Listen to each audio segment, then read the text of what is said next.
Your adoptive mother was a goblin, one who found you abandoned in a cave. Whenever you wander into caves with other adventurers, you are left alone by goblins.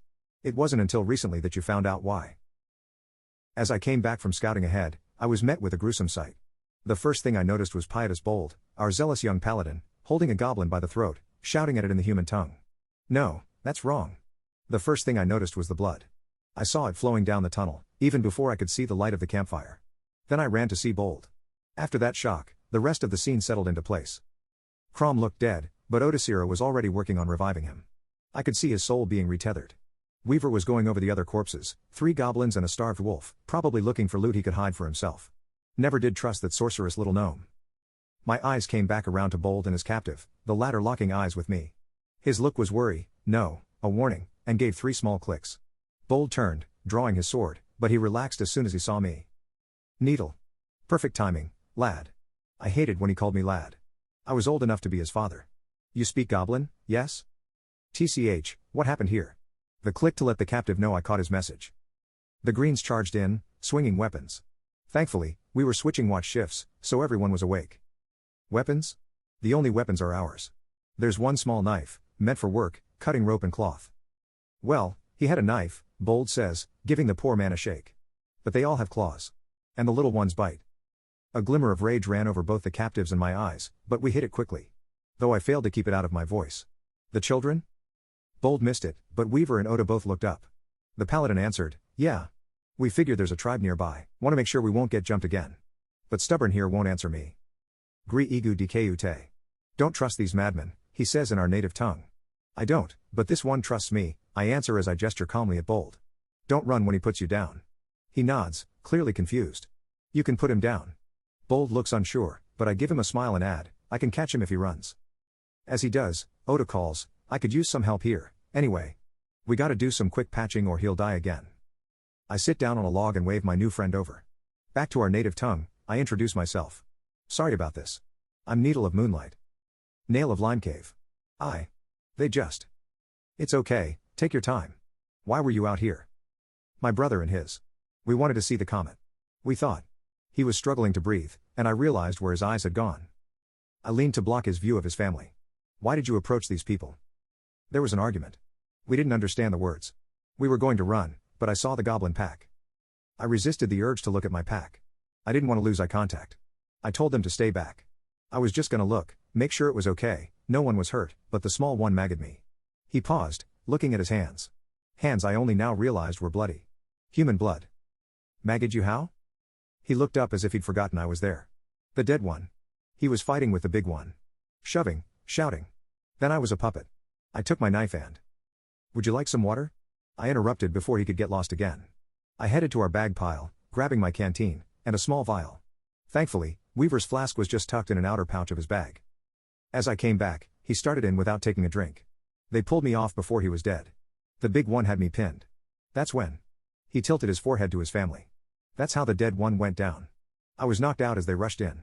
And the big one had you by the throat when you came to, I finished for him, staring at Bold. I am going to ask you to trust me. You have no reason to, but, I stopped, seeing his look. Why wouldn't I trust you? I decided to neither answer nor ask about it. I'm going to tie your hands and feet. Cross your wrists. Good, I'll tie it so you just have to uncross them and it should loosen enough to slide out.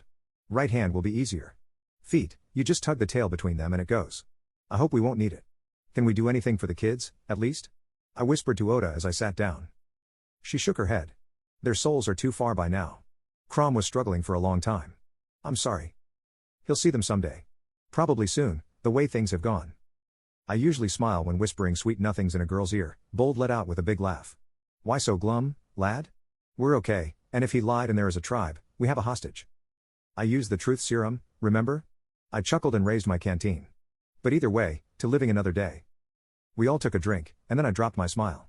Weaver, why'd you use the goblin to kill Crom? So I'd get his share. He was smiling for a moment, then slapped a hand over his mouth as he realized. What? Oda and Bold asked. Crom, however, stood up and put a hand on his axe handle. His share of what? I asked. The bounty the Kargans put on your heads. He was smiling again. He seemed to be accepting his fate. You hadn't killed us yet, how would you collect a bounty? You stop talking, Crom yelled and drew his axe. We poisoned your water. You won't make it to morning. Especially since Oda and Bold spent all their power bringing Crom back. Hope that goblin can get loose, or we're all dying here. Why are you telling them? Crom looked so confused, turning around, not sure who to face.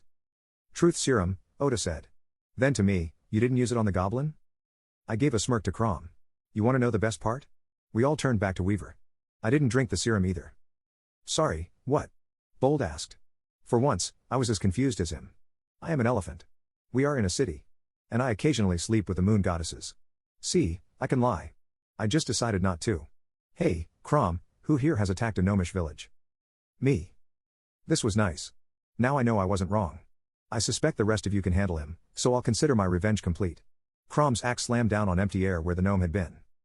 Bold had his hand on the axe, just below the head, and his other elbow in Crom's face before I knew what had happened. As Crom let go his axe to deal with Bold, Oda placed a hand on his spine.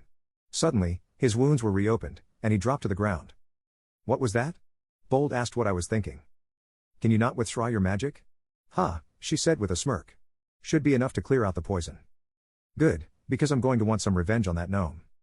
First off, who drud, I said. Nail shuffled off the ropes and stood. Bold went to grab his sword, but Oda put a hand on his arm. Can you give us a moment?